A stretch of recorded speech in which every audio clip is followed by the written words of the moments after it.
Hey mamas, and welcome to the Entering Motherhood podcast. This is your one-stop go-to place for getting you from feeling drained, exhausted, and unfulfilled in motherhood to feeling more energized, organized, and accomplished.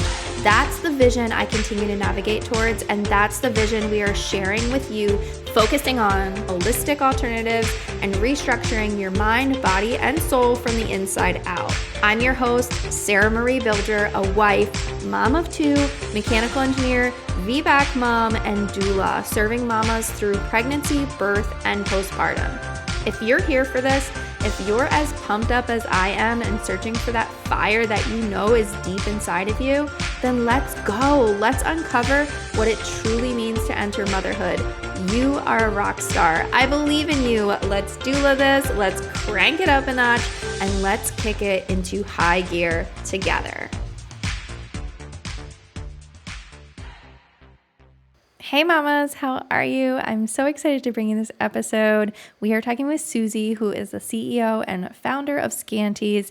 If you haven't heard of them, go check them out and go check her out because she is such a bright light and has so much energy that is just super contagious. She is such a joy to talk to. So I know that you're going to love this episode and really appreciate and love what we're talking about because we go into self-worth and self-acceptance, breaking generational cycles, about the negativity that can happen, diet culture and everything that comes with that, and just how we can really look on the brighter side and share our bodies and our appreciation for ourselves, or if it's a work in progress, getting to that point and sharing that with our children.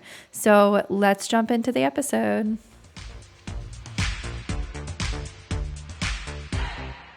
Right. Hello, and welcome to Entering Motherhood. I am so excited to have you here today and really get this conversation started. So how about you go ahead and introduce yourself for the listeners? Hi, Sarah. Thank you so much for having me today. My name's Susie Taaffe.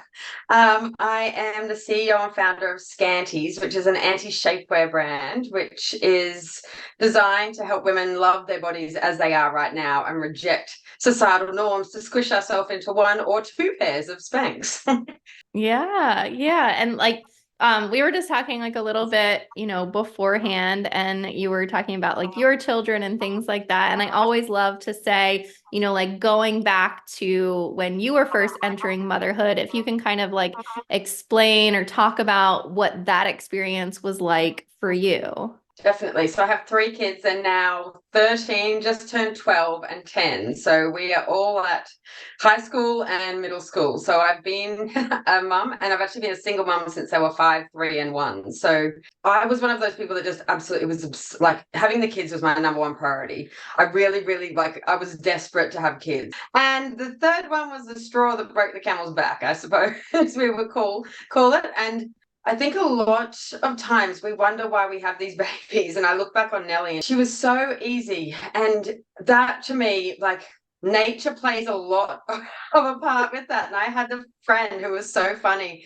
And she kept thinking when I had Max, we wouldn't sleep. And I think we actually had to tag team with my mother overnights because he would sleep for so little time. And I had the two other kids. And if I had him all the time, I would have been so sleep deprived, it would have killed me.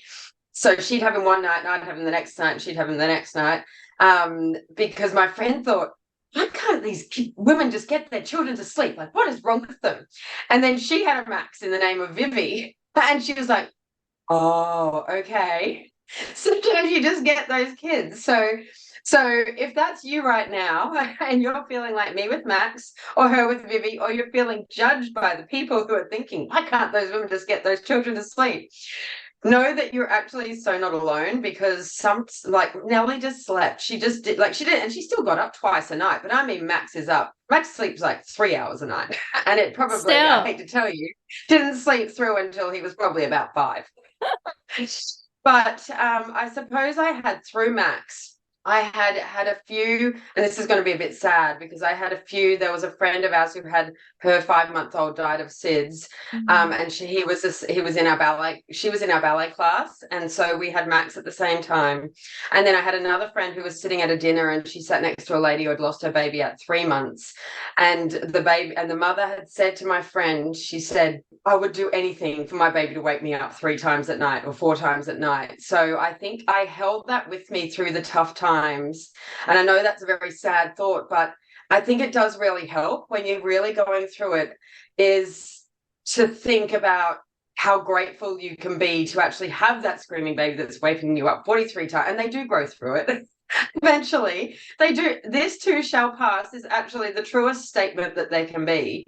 But just to really remember and it's so hard when it's 3 a.m. and you're so exhausted. But I just sort of had it always in the little back of my head about there are much worse places that you can be. So I think that because it was a hard time, so you have to sort of dig deep to get through that. And if you're in my situation, find someone that can help you. It might not be your mum, but it might be a sister, or it might be with older kids or no kids, or someone, a really good friend that could come and just give you a bit of a break, because sleep really is like, if you don't get enough, you can really, really go a bit nuts. So I think. Yeah, sleep is definitely something that we've talked about here on the podcast, and I think a lot of people really enjoy listening to those ones because it's just like you said, like some kids are different, and maybe your first baby, everything went well as far as sleep, and then now you're having difficulties with another one, or your first is, not sleeping well. So we've definitely like talked about that, and like obviously like it's not the same as losing a child, but I lost my mom when I was really little. And so that is something that I sort of, I guess, like think about when, the times are difficult. I'm like, well, at least like, I'm still here and like I get these opportunities with my kids. And I try to really pull on that when it does get difficult because it is kind of it's hard to feel like grateful in some of those moments. And like you can't think of anything else, but it's very helpful to really pull on like gratitude and say like, well, I get to have these moments with them. Yeah, definitely. 100%. And yeah, I also just, yeah, double down on that. Get yourself some help in whatever form that can be. I think mothers, and I was the same, we put ourselves so at the bottom of the food chain, and we're the ones that are doing all the giving. So if we're doing all the giving, we have to have something to give from. And we do, and I did for years and years.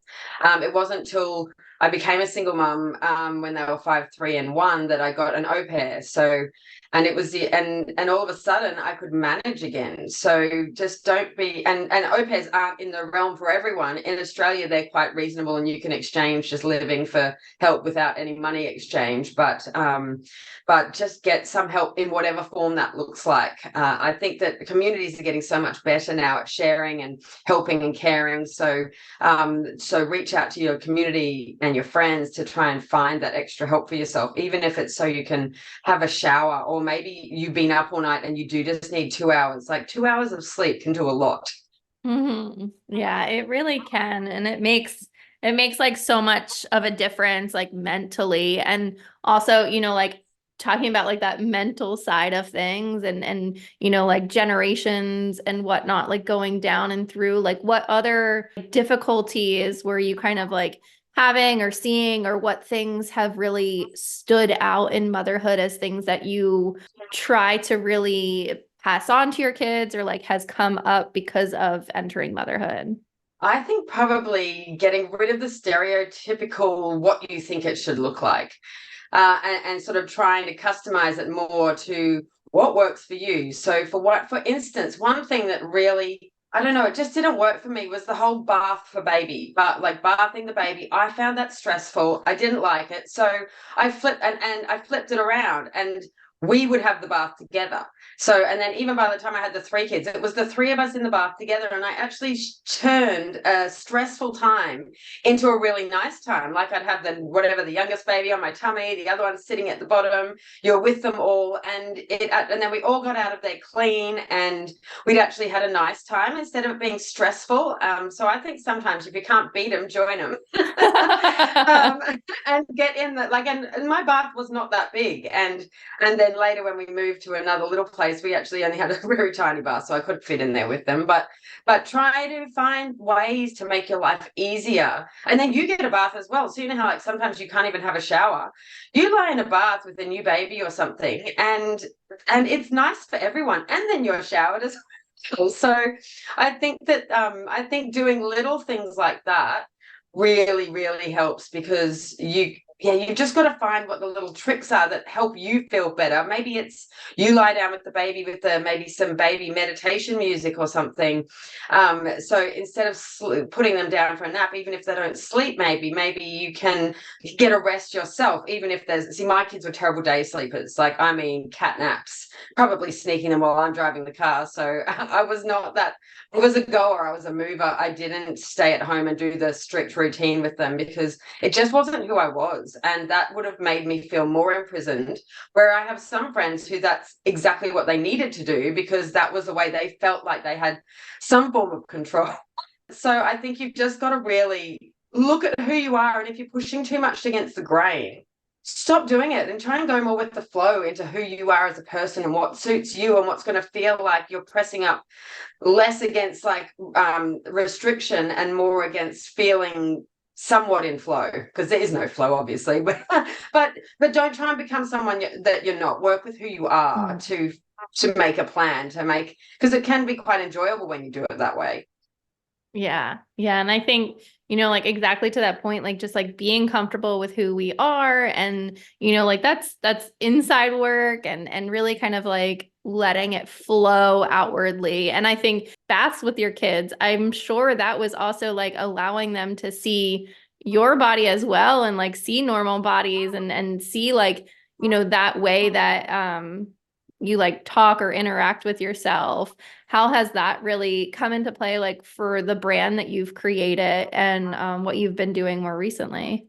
It's like my life motto, my life goal has been to change how, or no, not even to change. I grew up in the generation where I was on a diet probably when I was 9 or 10 or something, and then have counted calories, carbs, like minutes on the treadmill. You name it, I've done it. I can tell you probably what calories are in anything. And so I've spent a lot of time deprogramming myself. And so, but one of my vows is that I would cut that generational cycle for my kids, and so that they wouldn't see that side of what we all grew up with. It was societal norm. Like every magazine is like, lose 10 kilos, lose 5 kilos. Like it's just what we grew up with. So I was really passionate about cutting that body shame cycle and really normalizing normal, because we grow up with all of the Photoshop models, and now it's so great because Instagram is bringing body positive influencers, and so we're normalizing normal bodies. And so definitely walking around naked around the house, letting your kids see normal bodies, not being ashamed of your body. That modeling is so important, and it's for the daughters and for the sons as well, because if the sons see their mother accepting their bodies and their sister accepting their bodies, then their expectations of girlfriends and wives, etc., is just normal bodies. So we're really normalizing like a bit of cellulite, some stretch marks. Like actually my daughters, when they're going through puberty, they're getting a few stretch marks, and it's so great to say, oh no, look, I've got them, and show them where they are. Look, they're here. It's normal. Most women will have them. If they don't, they're very lucky. But most women, it's from growing. Your skin grows. So it's a very, very normal part of life. And so for our sons to see the same thing on women's bodies, and then that just becomes normal. And then I also, a little trick for myself, if I'm feeling like not great about myself, because don't think you just click a button and all of a sudden, oh wow, I love my body. It is a daily struggle or a daily project, I suppose. And so I'm swapping words with like, so say my my booty's big. So I'll be like, I'm now calling it juicy. It's a juicy booty. And so even if my kids say, oh, my booty's too big or something, I'm like, no, your booty's juicy.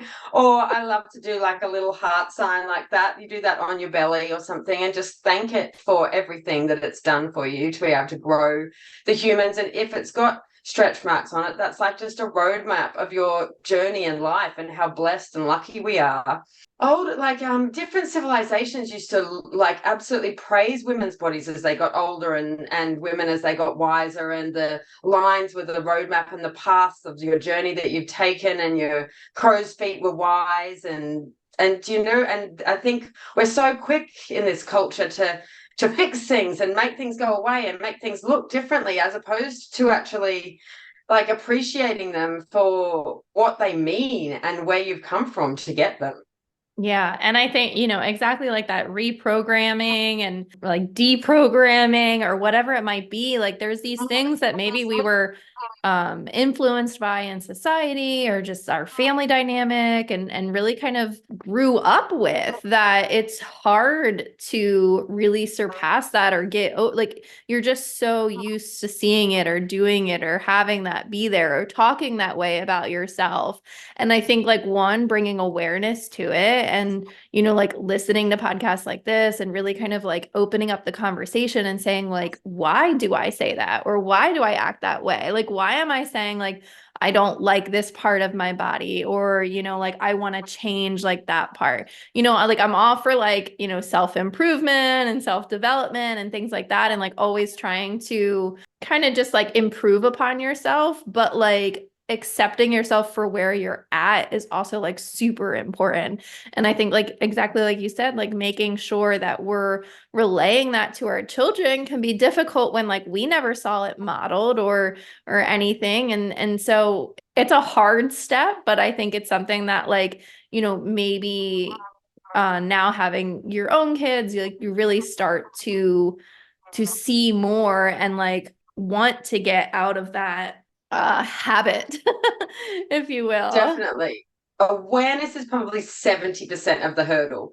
Just becoming aware of like the chatter in your head, the what you even say out loud without even realizing you're saying it. I think, and I love that what you say about accepting yourself now. I've been doing a lot of thinking about this lately, about how we accept ourselves now, but that doesn't necessarily mean that we don't want to achieve something differently for ourselves. And I suppose that is the real, that's the real sort of like juxtaposition of where like you would definitely have to accept yourself in the now, because if you do any spiritual work, now is actually technically all we have. There is no past and there is no future. All we have is right at this moment. So accepting ourselves now, but then our now self can also make choices for our future self.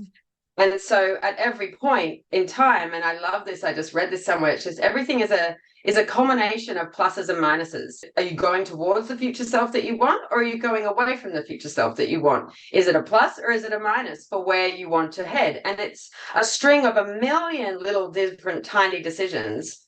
And sometimes also a plus for your future self might not be to go and slog it out at the gym. Maybe a plus for that day is actually to do a meditation. Like I think we have to give back to ourselves as much as we put out. And going to the gym is giving back to yourself, but also like giving your brain a rest and your soul a rest and a time to breathe is also another thing that's a plus for yourself. So you've really got to listen into where you're at. And I think, again, going back to not only sleep, but I think it was Tim Ferriss that said, normalize the midday nap. Like I can't sleep in the middle of the day, but a meditation or something. He says, if you can have even if you're a napper, you could have a 20-minute nap or a 20-minute meditation, then you open up the afternoon for like a whole, instead of just being dragging yourself, which I sometimes feel like I'm dragging myself on my elbows through the mud like an army camp through 3 p.m., 4 p.m., 5 p.m. If you can do like a 20-minute meditation, or if you can nap, and then you get the whole second half of the day and you are like energized and you've got enough space. I remember when I had the kids, 3 p.m. was my absolute worst time. That was sort of, you've been up you've been up multiple times in the night. They probably had their midday nap. They're up again. And to me, I was like, oh my God, toothpicks, opening my eyes. Like 3 p.m. was just, and everyone else would be at work. Mum and dad would be at work. My husband would be at work. And there was no one to help you. And then you get through, and by 6 you'd sort of come out of it. But 3 p.m., yeah, that was a nightmare. So I think back, if I'd known that back then, if I could have done a little meditation or something.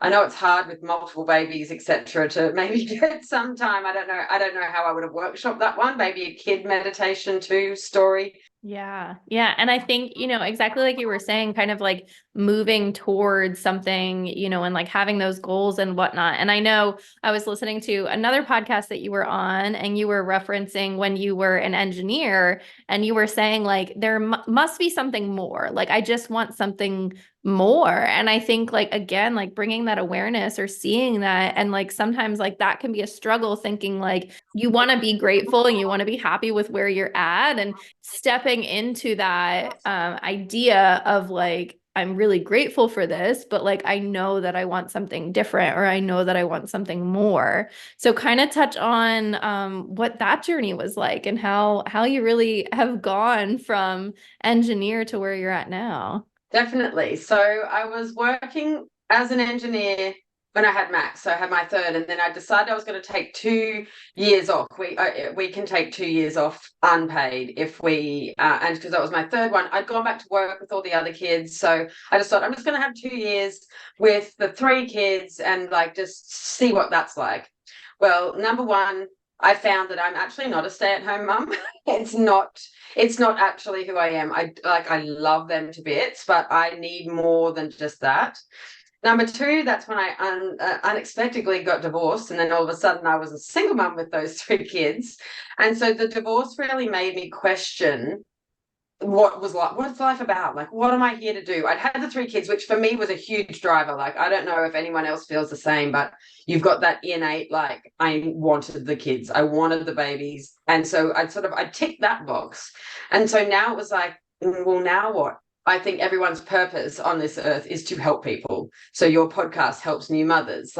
And so I was trying to think I created this product for myself 8 years ago or something before this. And I've just been wearing them. I designed them to stop chafing, which, talking about that internal chatter, when you get chafing and you're out and about, it does not create a very positive brain cycle in body love and self-love and self-worth, etc. So I created them just to make that go away in a really thin way that didn't, like, just felt like I was wearing nothing. But I didn't know, chafe is not something that is spoken about.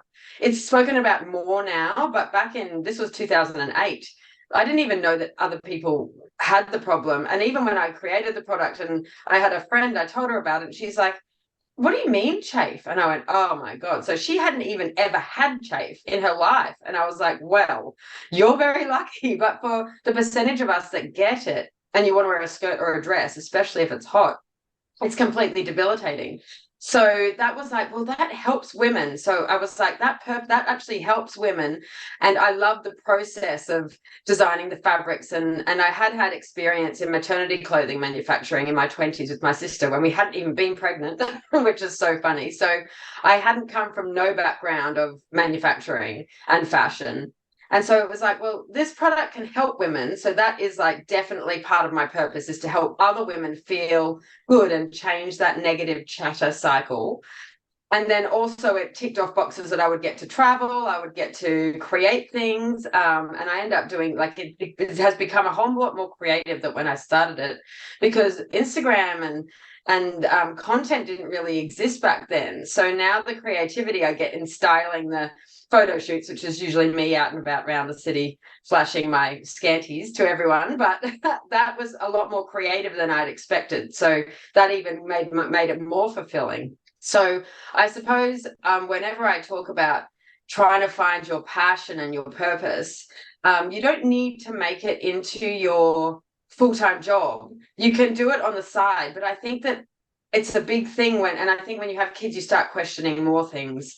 But to really sit inwards and sit with yourself and what are you passionate about, and try and incorporate bits of that into your life, because that's the things that, instead of putting you to the bottom and draining your cup by giving to everyone, if you can start living little bits of your passion, then that's going to fill up your cup each day. It might be like, I've just started getting sample pots of paint from the hardware store and we got big canvases, and all me and the kids do painting. None of us can paint properly, but it's something that actually brings joy. So there's so many things that you can do that can just spark that bit of passion, which will fill your cup up, so that you're not just a mum, slave to the kitchen, slave to the high chair.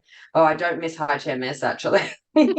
But yeah, just really living in something that brings you, like finding what brings you joy. Lots of people don't even know what it is that brings them joy. They're so used to putting themselves last, so trying to find what brings you joy is so important to really feel that full cup and feel fulfilled. Yeah, I think that's something that definitely hit me too. When having my daughter and really diving into motherhood, I was like, what is life? Like, what am I doing? What is going on? Why am I doing this? And, like it's pushed me to start the podcast. It's really pushed me to get into a lot of other things. And I think it's one of those things that, like, if you feel it in you, like you owe it to yourself to like go and chase that. And if it is something like you said, like helping other people, think of all the people that are not being helped because you're not going out and pursuing that. So I think, you going out and doing what you've done is a great example of showing people that like it is possible and to go after those things, because I think sometimes like we get these ideas or we think like, oh, like wouldn't that be cool, or wouldn't that be fun, or maybe I should do this, and we kind of like limit ourselves. And like that is like that building of the confidence and really really falling into like who we're meant to be. I love that, because also that's one thing. I don't love sales. I've never loved sales. I don't love selling. And I remember listening, I think it was actually a Gary Vee podcast. It was about, you're not selling, you're providing people with a service that is helping them. So you've got to change the way that you think about things, and it's a service. You're providing a service to be accessible, and unfortunately you're not a philanthropist, so you can't provide it for free, and people need to value it as well. So if you do want to start a business or something that you feel funny about the selling part about it, as you just said, imagine if you're not there and that person can't find what you've created to help them, their life is actually worse off for not having come across your product, etc. And there's a Japanese sort of saying, I know that the Western world, we get so caught up when we're feeling not great about ourselves that we like buy things like what they say, consumer therapy, or but shopping therapy. But what they do in Japan is you don't buy something for yourself. Over there, if you're having a bad day, you actually help someone else. So then they're like, that is something that will keep giving and giving and giving and giving to you. And the next day it doesn't wear off. You'd still help that person. So that feeling inside of you is still going to stay there, as opposed to the short dopamine hit of whatever else that you've done. But if you've given to someone else and you've helped someone else, then you retain that feel good feeling, and it makes you feel better about yourself long term. So I think that if your passion can be doing that at the same time, then you're just up for perpetual life fulfillment, really. It's so much of just like, yeah, like what's fulfilling to you, and like how can you be doing something that like you love to help other people. So Oh, that's the ticket. You get that one, and you're sorted. And even like art is helping other people, because art brings joy to people in their lounge rooms, or like there's so many ways that you can bring joy. I know I keep coming back to art. There must be a listener that needs to hear this, that they need to put their art out there, because it just keeps coming back to me. So even like I painted this backdrop behind here. I can't paint, but that still brings me joy, even though it's very basic. But yeah, I don't know, art for someone out there. it's really just falling into that and following those like little whispers of such, and going forward. And it doesn't have to, like you said, it doesn't have to be a full-blown business or anything. It doesn't have, like, it can just be something that you enjoy doing, something that you enjoy doing with your kids, and really just kind of bringing that more into your life. And if you enjoy it, you feel it, don't you? You know, when you're really enjoying something, you can feel it in your heart. It just sort of, it gives you that sort of like tingly, like excited feeling. And as yeah, it could be, and maybe you might sit there and create books with your children or something. Like these days, being creative, it's so easy to get it out there. You might draw some pictures and write a storybook with your kids, and maybe take a photo, and maybe you read it on YouTube or something to share it. Like there's so many options. Like maybe you sing a really cute song to your kids. Like there's so many options in the way that you can share your joy. I just love the outlets that have been created that probably didn't exist 15 years ago, really. What would be, like something looking back now, or something that you tell new moms right now, like a tip or trick or words of Mm. advice that you really would want to share with the listeners? Oh, I'm not sure, you probably had it a million times, but I love the phrase, the days are long, but the years are short. And I love that because it's so true. Like it feels like you're in a never ending slog, but now my kids are 13, 12, and 10. So we're at high school. So it goes quickly. And the other thing I really want to say is take videos. I have lots of still photos, but the videos are they are priceless. Like I wish I had more videos. So that is a big tip, I think, is take more videos when they're little, when they're toddlers and they're talking. See, I had three, nearly like three and under. So it was very busy. I had them very close together, and I probably wish those toddler years passed a little bit too quickly. And I just probably wish I had more record of them, and more like my middle daughter had this cute little squeaky voice, and because you're so in it, you don't even notice that she had it. And now I've got one video of her where she's talking, and I was like, wow, did she sound like that? And my mum's like, yeah, she did sound like that. And I had no idea that's what she sounded like. And she was just so cute. And I wish, I have the stills, but not the videos. So take lots of little snippets, just little like 30-second videos along the way, because when they get to this age now, you're just going to absolutely cherish them.